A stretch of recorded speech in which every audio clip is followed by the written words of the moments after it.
Pak Faiz, banyak tuh kalau orang cerita tentang Pak Faiz, Iya. itu tentang ketenangannya. Jadi Oke. bukan hanya suaranya yang lembut, Oke. kemudian pembawaannya juga, Pak Oh. Faiz. Nah, masalahnya Pak Faiz, jenengan ini hidup di tengah zaman Iya. anak muda yang justru banyak mengalami kondisi sebaliknya.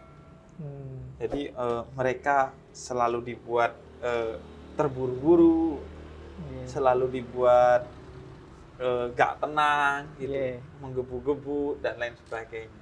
Tapi sebenarnya mereka tuh pengen untuk bersikap lebih tenang, pelan-pelan. Nah, Iya. cuman nggak bisa. Gimana ininya Pak Faiz ya? Tipsnya? Sulit ya memang, karena memang zaman hari ini itu memang di antara pencirinya serba cepat. Apa saja serba cepat. Jangankan yang besar-besar ya. Sekedar nge-share informasi saja kan kita balapan itu kan. Iya. Ada teman sakit, teman meninggal, siapa yang lebih dulu mengabarkan itu kan rasanya bangga. Wah, saya lebih tahu duluan lebih. Jadi apa saja sekarang orang pinginnya serba cepat. Ya kalau bahasanya orang modern itu kan inginnya efektif, efisien. Nah itu penerjemahnya kadang-kadang jadinya instan. Efektif, efisien ini terus sering diterjemahkan jadi instan.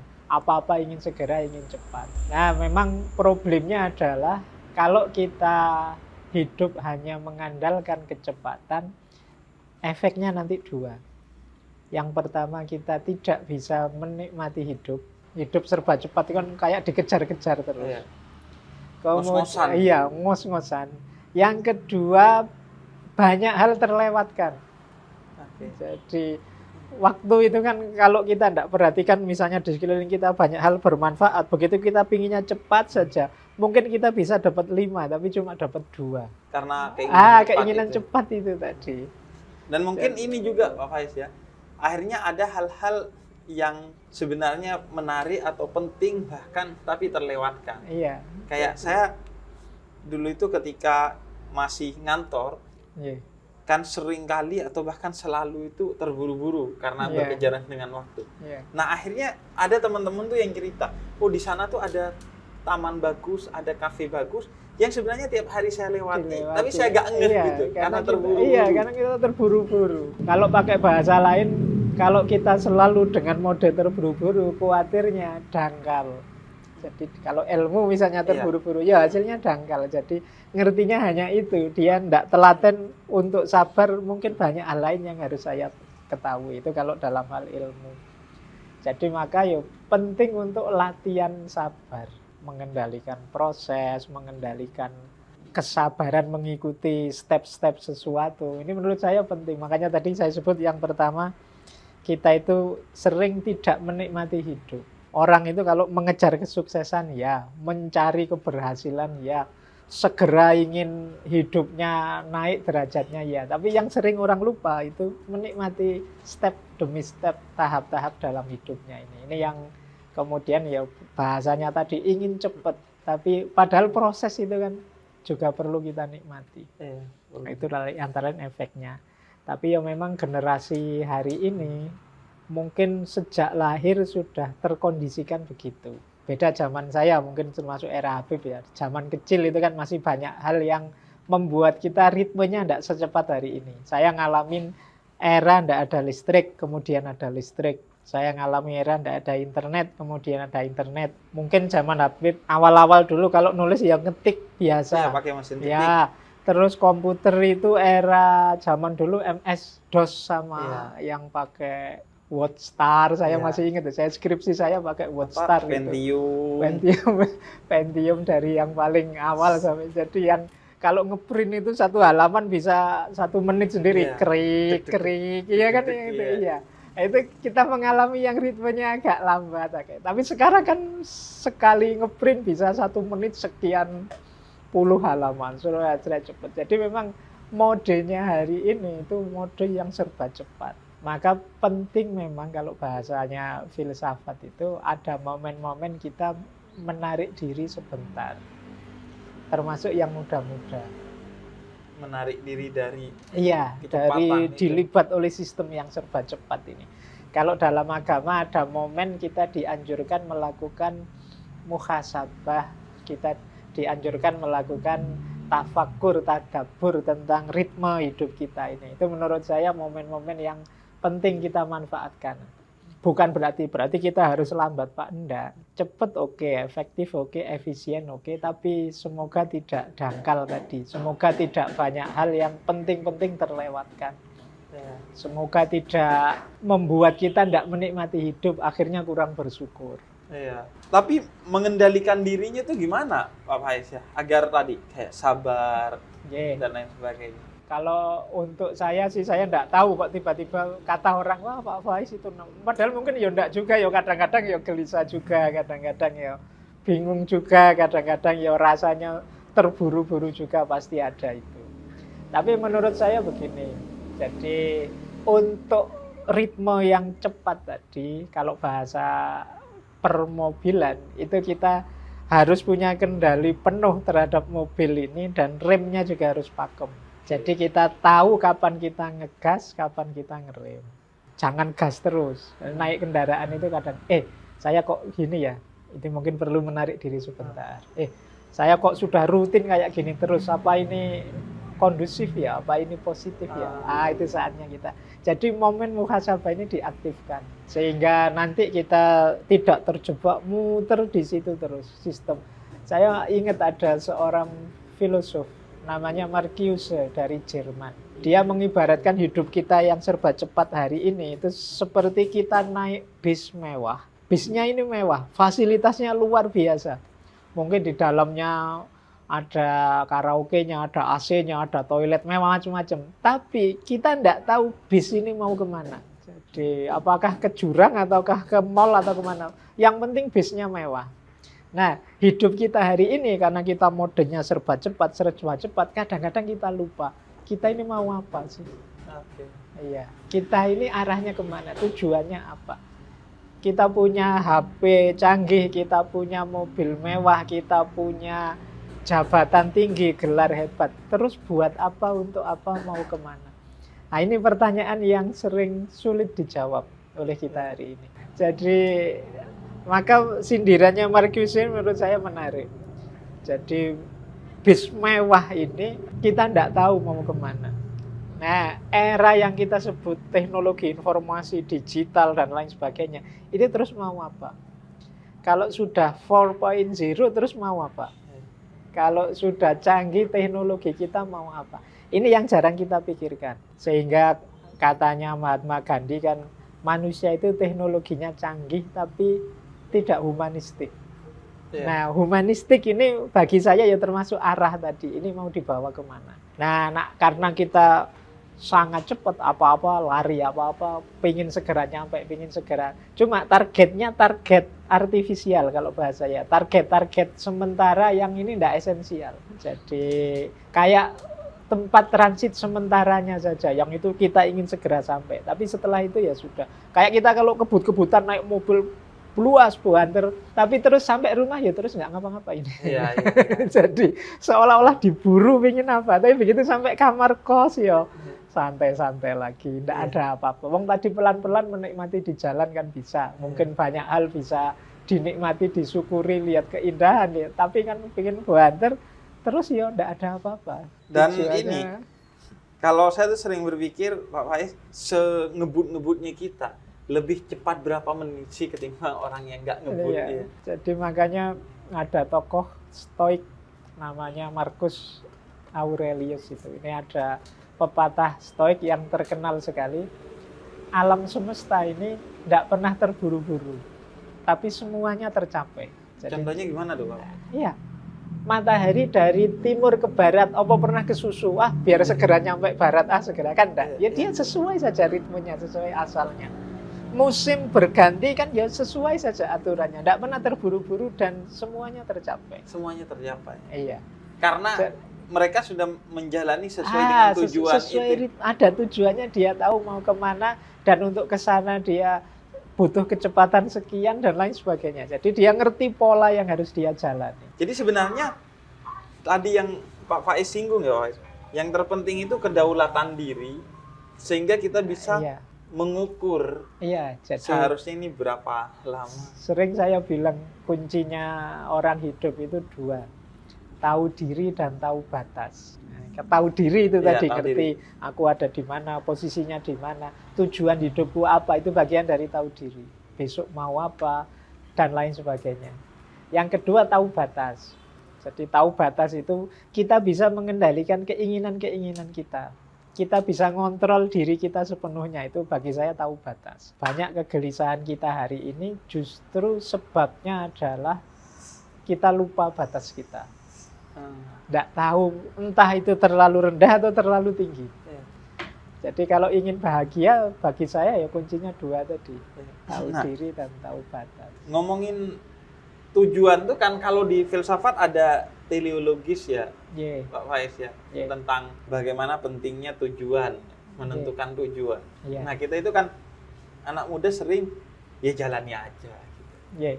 Sehingga sering dari milih jurusan kuliah salah karena sekedar jalani aja, milih istri salah padahal ini fatal seumur hidup. Terus milih pekerjaan juga kadang salah karena ya dijalani dulu nanti. Nah itu menentukan tujuan kalau kayak kita mau dari filsafat tuh apa sih Pak Faiz? Jadi ada satu filosofi yang saya suka, salah satu favorit saya dari Kanjeng Sunan Kalijogo. Jadi menurut saya ini menarik untuk jadi cara kita menetapkan tujuan. Kalau bahasanya beliau, angeli ananging ora keli. Apa tuh? Angeli itu kita mengalir, seperti anak-anak tadi, tapi ora keli, tidak tenggelam. Jadi tidak tenggelam itu berarti kita tidak sekedar air kemana kita ke situ. Jadi kita mengalir ikut arus, tidak melawan arus. Melawan arus itu mungkin anti dengan situasi hari ini, anti kemajuannya, anti teknologi. Ini melawan arus, berat itu kalau ikuti. Tapi kita punya prinsip. Ora keli itu berarti kita tidak mengalir saja. Kita dengan mengalir itu kita menetapkan tujuan. Tapi tujuan yang tidak melawan arah. Tujuan yang menyesuaikan dengan situasi peradaban sekeliling kita. Jadi berarti dibutuhkan 2 keahlian, memahami situasi dan memahami diri. Memahami situasi tadi untuk mengalir, biar kita tahu ini zamannya memang zaman seperti ini. Nah, ora keli tadi berarti kita memahami diri. Aku punya prinsip, aku punya target, aku punya idealisme, aku punya ini untuk biar kita enggak sekedar ikut saja. Jadi kalau prinsipnya hanya mengalir saja, ikut saja, ya kalau pas alirannya beres membawa kita ke yang baik-baik. Kalau alirannya negatif, kita terbawa ke yang negatif. Nah itu tujuan itu kita pelajari, Pak Faiz, atau kita menentukannya?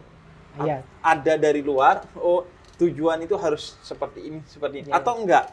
Dari dalam justru, kita menentukan tujuan kita. Dua-duanya. Jadi apa keinginan kita yang itu bahannya mungkin dari luar. Makanya tambah banyak ilmu, tambah luas wawasan, mungkin tujuan kita lebih bagus. Misalnya kita belajar ini, belajar itu, terus akhirnya kita, kalau begitu tujuan hidupku yang bagus itu ini. Itu dari dalam kan, keputusannya dari dalam, tapi bahannya dari luar. Dari luar. Jangan hanya dari dalam saja, tidak membaca keluar, tidak mencari bahan di luar, nanti kita sempit. Atau hanya nyari luar saja tanpa pendirian, nanti akhirnya kita bingung sendiri. Tadi itu, mengalir ke tempat yang nggak jelas. Tapi ke tempat nggak jelas tadi. Makanya penting menurut saya, dari luar semua itu pelajaran-pelajaran. Terus keputusan milih itu di kita. Jadi bahaya kalau kita tidak memutuskan sendiri. Pada akhirnya biasanya kita gadaikan pilihan itu ikut pilihannya orang lain. Orang lain begitu berarti saya baik begitu. Itu bahayanya kadang-kadang tidak cocok dengan kita. Biasanya melahirkan kegelisahan-kegelisahan, kerumitan-kerumitan hidup karena ternyata yang kita target itu tidak nyambung dengan situasi kita. Bahaya juga kalau kita tidak mau yang luar sama sekali yang tadi. Itu nanti kita sempit seolah-olah hebat padahal enggak. Seolah-olah canggih padahal banyak yang lebih bagus dari itu. Nah itu yang disebut angeli ananging ora keli. Jadi mengalir tapi tidak hanyut, tidak tenggelam. Tapi tetap berdaulat. Jadi kita itu orang yang otentik tapi tidak egois. Jadi diri kita sendiri tapi tidak menang-menangan, tidak merasa diri sudah paling baik. Kita tetap mau belajar, mau dapat masukan. Nah, kalau ininya Pak Faiz, tapi tahu batas itu Pak Faiz, itu kan sesuatu yang sulit banget Pak Faiz ya. Kadang kita tuh begitu sadar, oh kayaknya batasnya segini. Terus ada aja alibi-alibi, entah dari dalam diri atau luar, dari omongan orang, yang bikin kita akhirnya, oh enggak, masih oke lah ini. Jadi memang tahu batas itu nanti banyak berhubungan dengan kesadaran diri. Jadi kita baca diri kita terima apa adanya, kita sadari potensi kita, terus kita optimalkan. Itu nanti hubungannya dengan batas. Karena saya tidak ngerti batasku, tidak ngerti situasiku, akhirnya apa? Target ini kemungkinan hanya melahirkan kekecewaan. Jadi melahirkan kegelisahan. Jadi bukan berarti kita salah bercita-cita, cuma kita kurang realistis cita-cita kita karena kita kurang cerdas membaca diri kita, posisi kita. Jadi itu kemudian pentingnya ya kita memberi waktu untuk diri kita sendiri ya. Jadi kita harus, itu tadi pentingnya muhasabah, tafakur, membaca diri. Jadi ngerti, oh aku ini orangnya pemarah kok, maka aku hindari situasi-situasi ini. Itu namanya tahu diri. Aku sulit kalau jadi guru misalnya, aku ini ternyata kalau ngomong sulit memahamkan orang. Ini tahu diri. Jadi guru itu mulia, tapi saya tidak matok jadi guru, bukan berarti saya tidak ingin menyebarkan ilmu, tapi aku tahu diri. Aku ngomongnya tidak bagus. Mungkin aku lebih manfaat kalau di sini, bukan di situ. Itu namanya, ini hidup semacam ini menurut saya lebih membahagiakan. Tapi jebakannya itu kadang, Pak Faiz, kalau anak muda itu sekarang akhirnya overthinking. Jadi akhirnya mereka terlalu berpikir berlebih dan tidak pernah menemukan sikap, apalagi melangkah untuk memulai sesuatu. Itu banyak banget tuh, tengah malam tuh waktunya anak-anak muda tuh mikirin. Ini gimana sih? Overthinking itu menurut saya bagian dari ketika orang tidak sadar tentang dirinya. Tidak tahu tentang dirinya. Overthinking itu orang yang mengerahkan daya pikirannya di situ tentang sesuatu yang dia sendiri mungkin sulit memecahkannya. Dipikir terus tidak diputus-putuskan, muter bulat terus di situ, tidak ada jalan keluarnya. Nah, di antara orang tahu diri itu dia sadar batasnya. Ini memang masalah rumit. Aku bukan ahlinya. Berarti ya sudah stop. Nah, itu menurut saya salah satu solusinya overthinking itu malahan. Kita tahu diri. Sudahlah, memang bukan wilayahku. Kalau katanya Konfusius kan, kita menemukan yang pas, yang cocok itu kan jalannya 3. Ada meniru orang lain, ada berpikir sendiri, ada ngalami sendiri. Nah, yang pertama ini mudah, enak. Yang kedua ini berat, kayak mikir tadi, overthinking tadi. Yang ketiga ini pahit, kata Konfusius. Ngalami tabrakan dulu baru belajar, oh berarti saya nggak boleh. Berarti saya itu kan harus hati-hati. Jadi yang pengalaman ini baik. Nah yang kedua yang berpikir sendiri, refleksi sendiri, ini berat. Memang tidak semua orang bisa. Kalau kita tidak sadar kapasitas kita, akhirnya overthinking, gelisah terus tentang dirinya. Ada jalan paling mudah, meniru. Jadi orang-orang yang mungkin menurut kita baik, kita idolakan. Ya disebut mudah juga, tidak terlalu juga, karena kadang-kadang kita salah idola juga bisa meleset. Tapi ini maksudnya tidak mengerahkan daya berat seperti kita overthinking tadi, berpikir kok ya guruku yang ini kok nyaman ya, enak, saya tiru saja lebih enak. Ini lebih ringan. Kita tinggal mengambil yang insya Allah kalau kita asal tidak salah pilih juga ya insya Allah pas caranya. Ini yang disebut mudah. Jadi kalau saya memahami diri itu ya seperti itu juga tadi. Kita sulit, Pak, saya batasnya di mana, anunya di mana. Boleh kalau bahasa akademinya nyari benchmark. Saya kalau jadi kayak orang itu mungkin bisa kok. Nah, ini mudah. Jadi kalau saya meniru beliau yang hanya seperti itu misalnya, hanya dalam tanda petik ya, mungkin saya mampu kok. Kalau sekedar jujur tawaduk saya bisa kok. Tapi kalau yang hafal Quran itu saya tidak mampu mungkin. Nah, itu loh. Jadi meniru lebih mudah ini. Tapi kalau berpikir sendiri kadang-kadang yang memang perlu kapasitas tertentu. Berat, tapi bagus kalau bisa. Kalau bahasanya anak muda itu ATM. Amati, tiru, tapi yang modifikasi agak bedanya. Sesuai kita. Jadi ada yang ditiru itu lebih mudah memang. Cuma ya kuncinya memang awas salah pilih yang ditiru. Karena begitu salah idola ya nanti kayak tadi akan melahirkan masalah baru nanti. Itu berarti balik lagi ke batas kita dalam ngefans ke orang ya, Pak Faiz ya? Iya, nanti ada hubungannya dengan itu juga.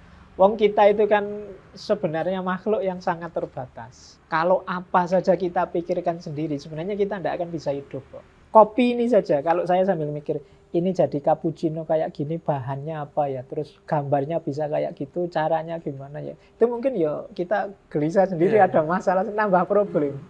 Jadi kita harus ngerti kapan direm Anda. Ayo, memang saya tidak ahli kopi. Jadi direm udah. Iya, jadi sudahlah, yang ini nggak usah dipikir. Oh, yang itu nggak usah lah. Ini penting menurut saya untuk anak-anak hari ini yang sering terdistraksi oleh isu-isu medsos, isu-isu yang apa saja nyampe ke kita terus kita pikirkan. Dan kita berusaha untuk komentari. Apa saja terus kita komentari. Itu yang menurut saya mungkin akan jadi masalah dalam hidup kita. Itu bagian dari overthinking tadi.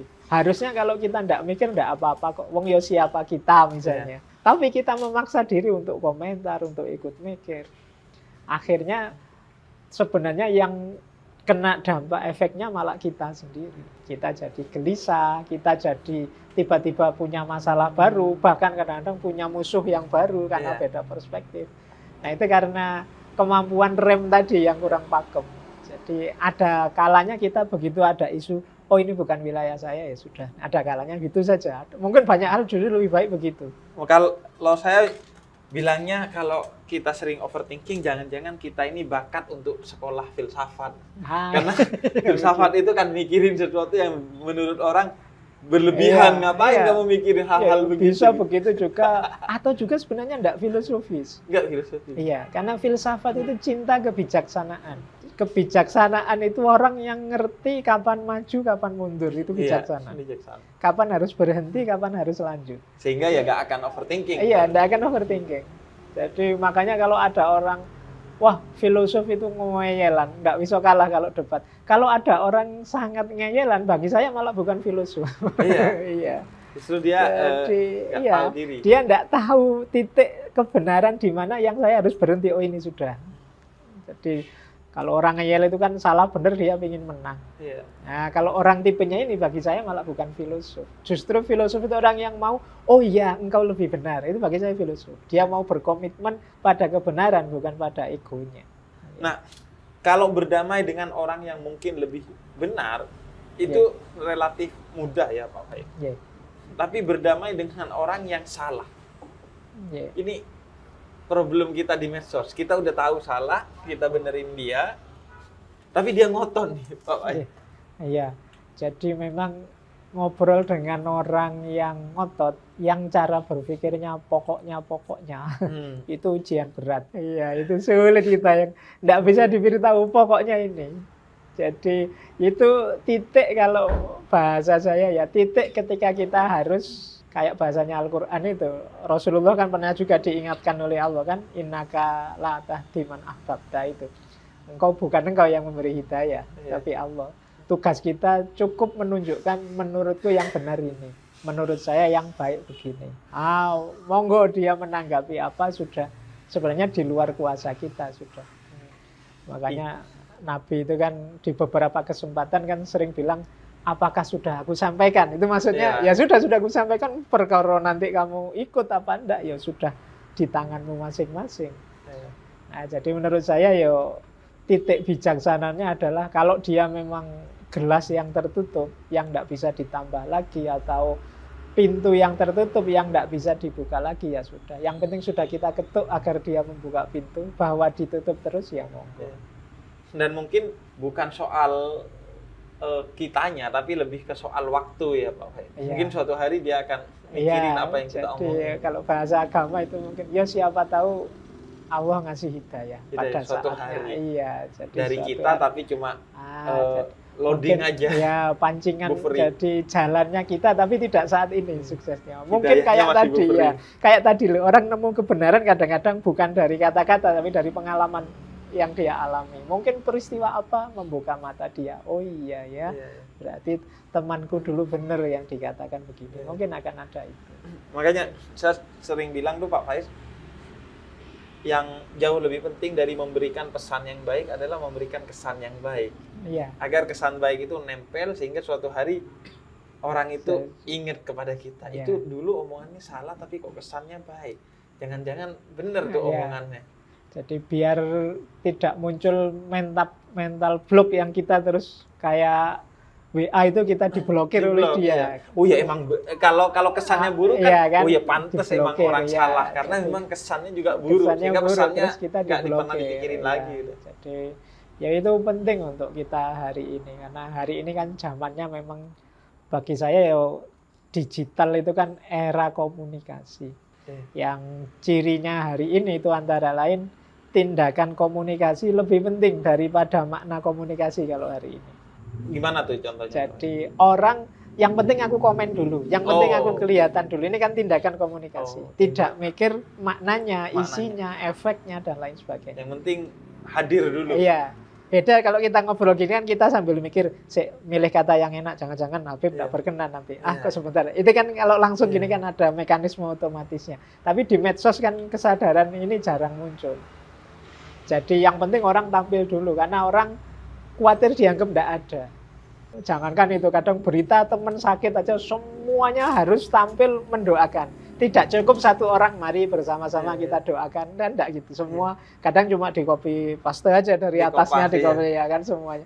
Karena dia takut kalau tidak muncul di situ jangan-jangan dianggap tidak peduli. Iya. Jadi itu saya ngerasain tuh di grup WhatsApp kalau ada berita duka. Iya. Kalau kita nggak ikut komen padahal udah banyak. Iya. Padahal mungkin kita yang tidak komen diam-diam ngirim Fatihah, diam-diam mendoakan. Tapi kan rasanya koyok belum peduli kalau belum. Iya. Jadi hadir secara fisik ya. Itu yang saya sebut tindakan komunikasi dianggap lebih penting daripada makna dan kedalaman komunikasi. Ya itu makanya pentingnya kita mengatur segalanya termasuk memberitahu yang baik-baik, termasuk perilaku yang untuk dicontoh tidak sekedar isi yang kita omongkan. Itu nanti jadi memberi tuntunan tidak sekedar memaksa dan lain sebagainya. Jadi situasi-situasi penting kita hari ini karena generasi era ini menurut saya generasi yang tidak bisa hidup tanpa jaringan, tidak bisa hidup tanpa medsos, tidak bisa hidup tanpa HP dan lain sebagainya. Mungkin beda dengan kita. Zaman saya masih ada era tidak ada listrik, ada era cuma radio saja sama tape recorder zaman itu. Jadi seandainya tidak ada listrik pun saya bisa membayangkan masih bisa seneng kok dengan melakukan ini itu. Tapi generasi hari ini mungkin tidak bisa sudah. Dan akhirnya jadi aneh aja melihatnya Pak Faiz ya.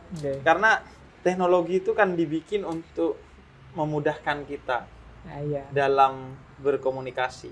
Tapi justru di media sosial kesalahpahaman itu justru lebih besar dan lebih mungkin dan pas ketemu justru hilang itu kesalahpahaman. Dan banyak paradok kayak teknologi informasi itu kan sebenarnya alat komunikasi kayak HP itu. Harusnya semakin canggih alat komunikasi semakin kita tersambung. Tapi hari ini kan alat komunikasi semakin canggih semakin kita terisolasi. Dunia sosial kan semakin habis. Setiap orang asik dengan gadgetnya sendiri-sendiri. Kadang-kadang kita ngobrol berdua gini, yang satu pegang HP ngadep sana, satu pegang HP ngadep sini. Jadi padahal fasilitas komunikasinya canggih, tapi kualitas komunikasinya turun drastis. Nah, itu situasi kita hari ini. Dan penting untuk refleksi kita. Jadi yang saya bilang tadi ya, kita muhasabah. Bukan berarti terus kita balik, kalau gitu enggak ada teknologi saja, enggak mungkin peradaban, enggak mungkin dibalik arahnya. Tapi ya kita yang saya bilang tadi, kita harus sadar kapan ngegas, kapan ngerem, kapan memanfaatkan secara bijaksana. Terima kasih Pak Faiz ya.